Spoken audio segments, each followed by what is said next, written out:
2008 में रिलीज होती है प्रोड्यूसर हैरी बवेजा के बेटे हरमन बवेजा की मूवी लव स्टोरी 2050। इस मूवी से हैरी बवेजा अपने बेटे को इंडस्ट्री में लॉन्च करने जा रहे थे एंड चारों तरफ एक्साइटमेंट था। हर जगह इस मूवी का प्रमोशन हो रहा था। सॉन्ग मिलो ना मिलो एक मैसिव हिट था ऑडियंस के बीच।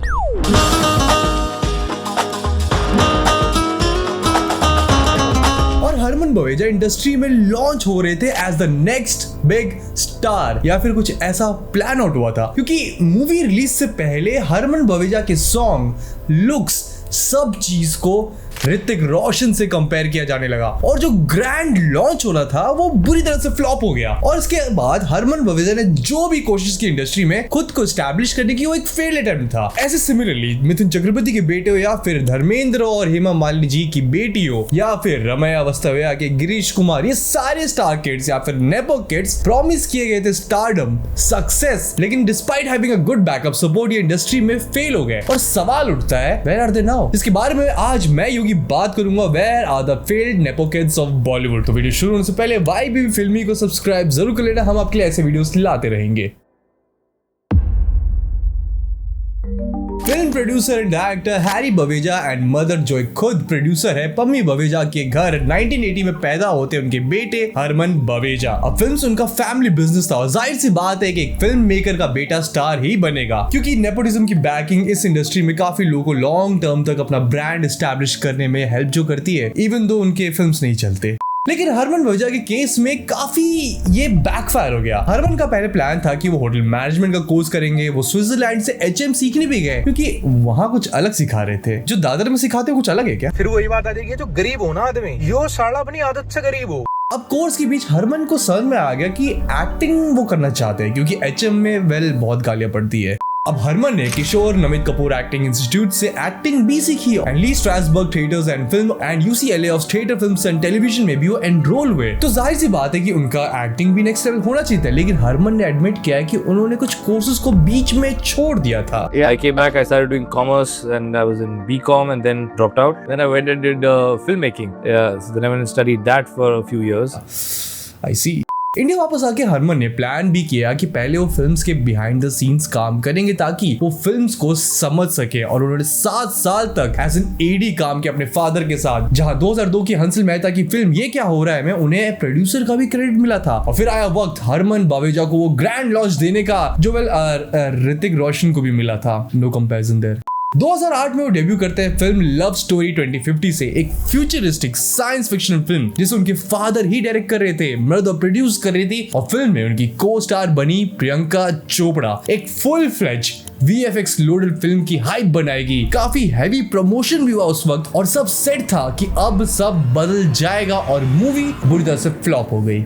मूवी की CGI वाज ओकेश 2008 के VFX स्टैंडर्ड से। डांस हरमन का काफी अच्छा था, लेकिन उनका परफॉर्मेंस और मूवी की स्टोरी बहुत पुअर थी और क्रिटिक्स मूवी को नेगेटिव रिव्यू देती है, ऑडियंस मूवी देखने नहीं जाती। और फिर आया द कंपैरिजन कि हरमन बवेजा ऋतिक रोशन जैसे दिखते हैं। बेटे हरमन का फिल्मी करियर जो कि है ही नहीं, इनके पापा से ही शुरू होती है। पापा ने सोचा कि अपनी ऋतिक लुक अलाइक बेटी को लॉन्च किया जाए, तो एक फ्यूचरिस्टिक फिल्म बनाई लव स्टोरी 2050, जिसमें शायद सारी लाइमलाइट वो गंदा सा पिंक कलर का टेडी ही ले गया और हरमन को मिला ठेंगा। Well the film prove to be a dud और हरमन ऋतिक के लुक अलाइक से डुप्लीकेट कब बन गए किसी को पता भी नहीं चला। हरमन ने रिवील भी किया कि फिल्म के फ्लॉप होने के बाद उनकी पूरी फैमिली एक वेकेशन पे गई, क्योंकि वो अफोर्ड कर सकते हैं, जहां सब एक एक कोने में बैठ के बस ये सोच रहे थे कि ये ड्रीम लॉन्च को हुआ क्या। अब रणबीर कपूर की फर्स्ट फिल्म सावरिया भी फ्लॉप हुई थी, येट कोशिश करने पे Ranbir Kapoor became what he is today. लेकिन हरमन के साथ ये लक काम नहीं आया अंटिल उनकी next film Victory, what's your Raashee, Dishkiyaoon सब फ्लॉप रही बॉक्स ऑफिस पे। नो मैटर व्हाट वो क्या करे, he just couldn't get the success he wanted. In fact 2009 में हरमन बवेजा ने अपने नाम में एक S भी लगा लिया था,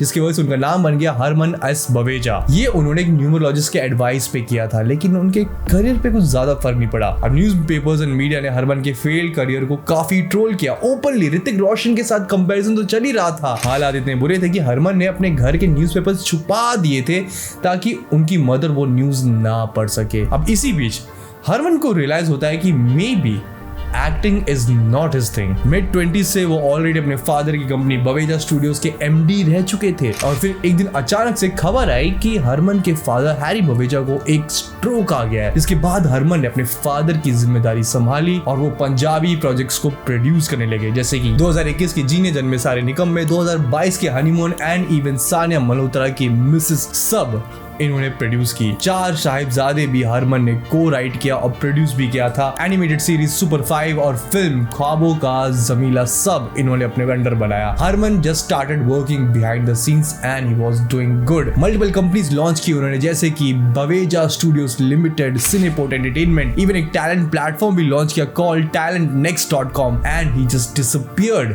from the main limelight until release होती है 2023 में हंसल मेहता की नेटफ्लिक्स सीरीज स्कूप, जहां जनता ने नोटिस किया कि जेसीपी हर्षवर्धन श्रॉफ जो एक्टर प्ले कर रहे हैं, क्या हमने इन्हें कहीं देखा है? Yes, it was none other than Harman Baweja. The future doesn't look Roshan for him. You know what I call my haters? Critic Roshans. लोगों को उनकी एक्टिंग बहुत ज्यादा पसंद आई। People were legit shocked. Great show. The cast is in top form. Hansal, Karishma, Zishan and whoever this new cop actor is. इस बार कोई comparison नहीं था। It was just pure talent. Harman is one of those nepo kids जिन्होंने अपने failure को success में काफी अच्छे से टर्न किया and his story is tragic and inspiring. But ये next nepo kid की story is controversial.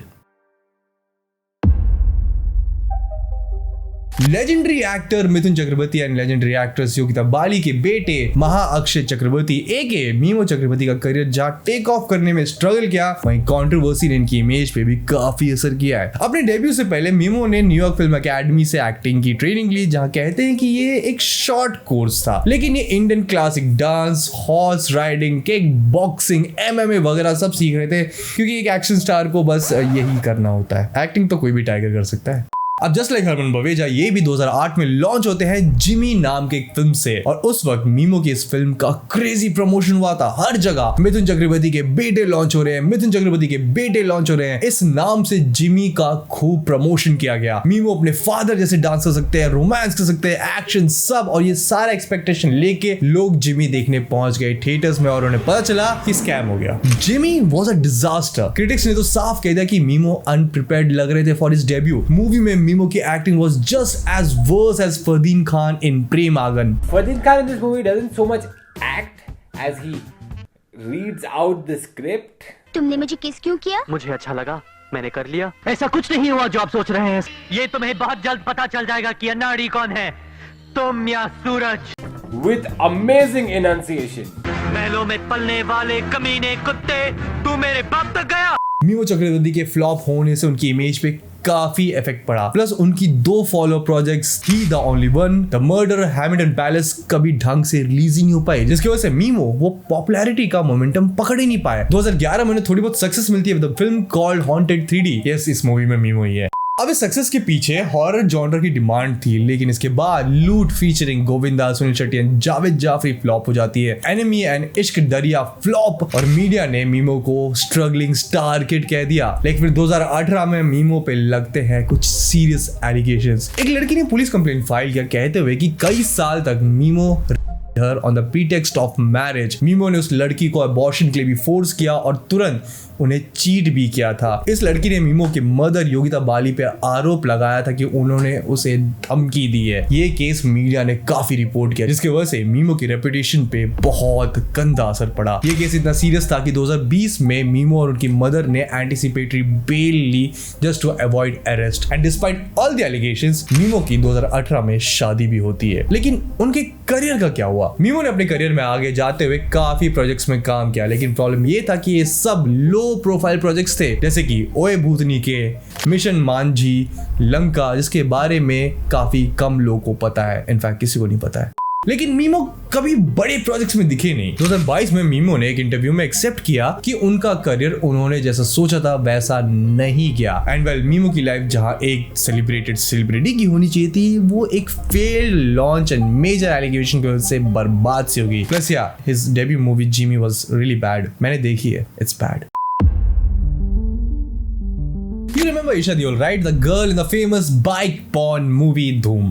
Legendary actor Dharmendra and the dream girl and केंटारो सर्टिफाइड हेमा मालिनी जी की बेटी ईशा देओल का करियर करीना कपूर रूट ले सकता था, but apparently she just disappeared. लेकिन what happened to Esha Deol? Just like all the failed nepo kids, Esha Deol का करियर काफी up and down graph indicate करता है। अपनी मदर की तरह ईशा क्लासिक डांस में काफी वेल ट्रेन्ड हुई, जहां उनकी बहन अहाना की परवरिश कहते हैं कि एक नॉर्मल बच्चे जैसी हुई, एंड इवेंचुअली अपने पेरेंट्स की तरह ईशा ने भी इंडस्ट्री में आने का सोचा। 2002 में वो डेब्यू करती है विद अ फिल्म कॉल्ड कोई मेरे Dil Se Poochhe opposite Aftab Shivdasani. Supporting role में थे Jaya Bachchan, Sanjay Kapoor, Anupam Kher, and guess what, ये मूवी फ्लॉप थी बॉक्स ऑफिस पे। उनके परफॉर्मेंस को भी काफी क्रिटिसाइज किया गया, लेकिन उसी साल फिल्म फेयर बेस्ट डेब्यू का वो अवार्ड जीत जाती है। इसके बाद ना तुम जानो ना हम, क्या दिल ने कहा में उन्होंने काम किया, जहां उनकी डांस एंड स्क्रीन प्रेजेंस की काफी तारीफें होती है। लेकिन अगली कुछ फिल्म्स खास परफॉर्म नहीं कर पाती है। फिल्म जैसे कि कुछ तो है, चुरा लिया है तुमने, LOC, कारगिल से भी इनके करियर में कुछ ज्यादा फर्क नहीं पड़ता है। लेकिन 2004 से ईशा के करियर में एक चेंज आता है। 2004 में ईशा मणिरत्नम की फिल्म युवा में अपीयर हुई ऑपोजिट अजय देवगन। फिल्म की काफी तारीफ हुई एंड ईशा की एक्टिंग की भी। एंड फिर आती है एक ऐसी मूवी जो उनकी इमेज ही बदल देती है, यश राज की धूम, जिसके मेन लीड थे उदय चोपड़ा। ट्रस्ट में ये मूवी वापस जाके देखो, ऐसा लगेगा उदय चोपड़ा के लिए ही ये मूवी बनी है। इसके बाद ईशा देओल के करियर ग्राफ काफी ऊपर जाता है। फिल्म जैसे कि 10, काल, नो एंट्री ब्लॉकबस्टर हिट्स थी। इसके बाद ईशा ने डार्कर रोल्स भी किए, जैसे कि फिल्म लाइक आंखें, रोमांटिक कॉमेडी मूवी भी किया लाइक प्यारे Mohan, cash, just married, Darling's, लेकिन सब फ्लॉप थी। और 2011 में आती है टेल मी ओ खुदा, जो फ्लॉप थी। इसके बाद ईशा इंडस्ट्री से गायब ही हो गई, क्योंकि अगले साल 2012 में ईशा की शादी होती है उनके टीनेज ईयर के दोस्त एंड बिजनेसमैन भरत तख्तानी से। इसके बाद ईशा ने इंडस्ट्री को छोड़ ही दिया, उन्होंने फोकस किया फैमिली में। ईशा ने लेट 2010s में कुछ बुक्स भी पब्लिश किया अपनी लाइफ में पेरेंटिंग एंड मैरिज के ऊपर, जिसमें से उन्होंने मेंशन किया कि उनके दूसरे बच्चे के पैदा होने के बाद उनके हस्बैंड को नेग्लेक्टेड फील हुआ। इसी बीच ईशा OTT सीरीज में कमबैक करती है, जैसे कि एक दुआ, जो वूट पर रिलीज हुआ था। वूट कौन देखता है बे? फिर 2022 में अजय देवगन के साथ वो रीनाइट होती है फॉर जियो हॉटस्टार्स रुद्रा। सुनील शेट्टी के साथ उन्होंने हंटर टूटेगा नहीं वेब सीरीज भी किया। और 2024 में ईशा सबको शॉक करती है जब वो अनाउंस करती है अपना सेपरेशन विद हर हस्बैंड। 2025 में दोनों ऑफिशियली डिवोर्स हो गए। ईशा देओल लाइक करिश्मा कपूर अपने करियर के हाई पे मैरिज लाइफ की वजह से गायब हो गई। एंड वेल, अब she is back, but her star power and fame and popularity, well, it's gone. Aditya Pancholi, जो खुद कंट्रोवर्सीज के लिए जाने जाते हैं, कभी असॉल्ट्स एंड वेल कभी असॉल्ट। वहीं सूरज पंचोली, जो एक स्टार किड के नाम से जाने चाहिए थे, वो बस अब जाने जाते हैं कंट्रोवर्सीज के लिए। अब बचपन से सूरज एक स्टार किड की तरह fitness, martial arts and acting पे भी फोकस किए। और अपने डेब्यू से पहले सूरज पंचोली संजय लीला बंसाली को असिस्ट करते हैं ऑन गुजारिश, one of the best underrated films by the way. और भाईजान की फिल्म एक था टाइगर पे भी असिस्ट किए। एंड ऑब्वियसली सूरज पंचोली के पास एक्सेस था बड़े बड़े फिल्म मेकर्स के साथ, प्लस उनके फादर आदित्य पंचोली इंडस्ट्री में काफी वेल एस्टैब्लिश्ड थे, उनके काफी अच्छे कनेक्शंस थे। इसीलिए उन्हें अपनी मेहनत से मिलती है निखिल आडवाणी की फिल्म हीरो, जो सुभाष घाई की फिल्म का रीमेक था, जिसे प्रोड्यूस कर रहे थे सलमान खान, और ऑपोजिट में थी सुनील शेट्टी की बेटी अथिया शेट्टी। अब हीरो को मिक्स रिव्यूज मिले, बट सरप्राइजिंगली सूरज पंचोली को फिल्म फेयर अवार्ड मिलता है फॉर बेस्ट मेल डेब्यू। अब जानते हो सबसे सरप्राइजिंग क्या है? उसी साल शशांक अरोड़ा फॉर तितली एंड विकी कौशल फॉर मसान भी नॉमिनेटेड थे इसी कैटेगरी में। एंड कपिल शर्मा भी थे फॉर किस किस को प्यार करूं, छी। लेकिन 2015 के बाद Suraj Pancholi best male debut award जीतने के बाद ज्यादा फिल्म्स में नजर नहीं आए। वो जैकलिन फर्नांडिस के साथ गर्लफ्रेंड बॉयफ्रेंड म्यूजिक वीडियो में नजर आए। 2019 में सैटेलाइट शंकर नाम की फिल्म में नजर आए, जो 20 करोड़ के बजट में बनी थी, और इस फिल्म ने कमाई सिर्फ 1 करोड़। टाइम टू डांस, जो 2021 में आई, जिसमें कैटरीना कैफ की बहन इसाबेला कैफ थी, एंड ये भी फ्लॉप। अब सूरज के करियर का डाउनफॉल का रीजन था उन पे लगे गए सीरियस एलिगेशंस। 2013 में सूरज पंचोली की girlfriend Jiah Khan ends her life, and police को एक नोट मिलता है जिसमें उन्होंने ट्रॉमा एंड अब्यूज के बारे में मेंशन किया था इन अ रिलेशनशिप। उसकी मॉम को, जिया की मॉम को, जिया का लिखा हुआ एक 6 पेज का नोट मिला, and this note changed every single thing. इस नोट में जिया ने रिवील किया था कि सूरज उसे फिजिकली और मेंटली किया करता था, उस पे चीट करता था, उसके सामने दूसरी लड़कियों से फ्लर्ट करके उसे वर्थलेस फील करवाया करता था, एंड सो मच मोर। इसके बाद पुलिस सूरज पंचोली को अरेस्ट करती है और 3 हफ्ते सूरज को जेल में बिताना पड़ता है। जिया खान की मदर ने आरोप लगाया कि सूरज काफी अब्यूसिव थे रिलेशनशिप में एंड सीबीआई जांच की डिमांड भी की उन्होंने। उसने हमसे बात की थी फरवरी में कि ये लड़का मुझे मारता है, तो मैंने कहा खबरदार उसके करीब मत जाओ। लेकिन लड़के ने जाके किसी को कहा कि मैं जिया को मारता था, मैंने जिया को प्रेग्नेंट किया, मैंने जिया का जबरदस्ती अबॉर्शन कराया। कि जब हाई कोर्ट ने उसको रीओपन कराया, इन्होंने कार्रवाई कुछ नहीं की पुलिस वालों ने। और अब उनको जब पता चल रहा था कि मैं पिटीशन फाइल करने वाली हूँ और मुझे सब कुछ मिल जाएगा जो मैं मांग रही हूँ और खुलासा हो जाएगा उनका, उन्होंने अपॉइंटमेंट का चार्ज लगा दिया। बॉम्बे हाई कोर्ट ये केस सीबीआई को ट्रांसफर करती है और 2015 में सूरज के घर की जांच भी हुई। सबके स्टेटमेंट लिए गए और ये केस काफी लंबा चला। मीडिया से लेके सोशल मीडिया हर जगह इसके बारे में बातें होने लगी एंड सूरज पंचोली की रेपुटेशन बहुत बिगड़ गई। लेकिन 2023 में सीबीआई की स्पेशल कोर्ट सूरज को ड्यू टू इनसफिशिएंट एविडेंस के वजह से सारे चार्जेस से बाइज्जत बरी कर देती है, which was extremely shocking for a lot of people. Rabia जी, 10 साल लंबा संघर्ष, 2013 का केस 2023 में अदालत का फैसला आता है। I mean, with all my respect to the court, but अफसोस की बात यह है कि सीबीआई ने कोर्ट को राइट प्रेजेंटेशन ही नहीं किया केस का। अगर वो राइट डॉक्यूमेंट्स, राइट एविडेंसेस का प्रेजेंटेशन करते तो आज हमारी इस केस का फैसला ही कुछ अलग होता। इस वर्डिक्ट के बाद सूरज ने मीडिया को कहा कि इस केस की वजह से उनकी लाइफ के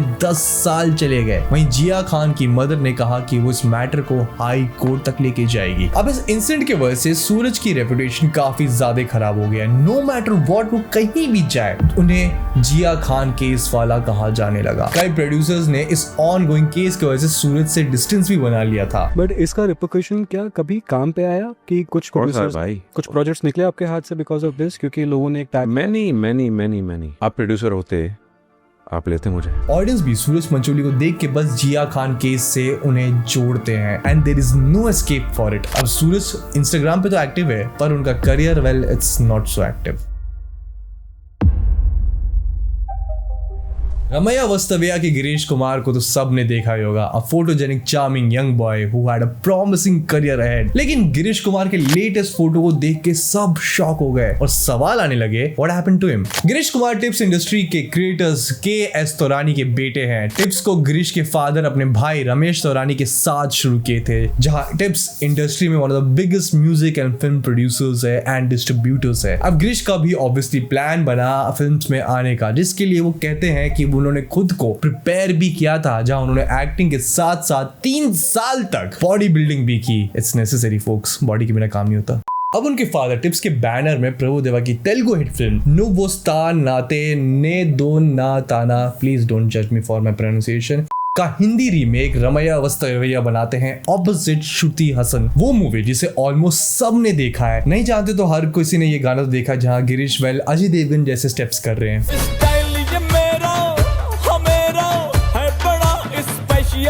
फिल्म एक काफी मिक्स्ड रिव्यू के साथ रिलीज होती है। क्रिटिक्स ने तो ये कह दिया कि गिरीश का फेस काफी फोटोजेनिक है, लेकिन उनकी एक्टिंग, डांसिंग बहुत ज्यादा ही स्टिफ है। फिल्म बॉक्स ऑफिस पे एक फ्लॉप साबित हुई, बट डिस्पाइट दिस उन्हें नॉमिनेशन मिलता है बेस्ट डेब्यू का। वैसे देखा जाए तो जो भी डेब्यू होता है उसे बेस्ट डेब्यू का नॉमिनेशन तो मिल ही जाता है बाय डिफॉल्ट, पार्टिसिपेशन सर्टिफिकेट।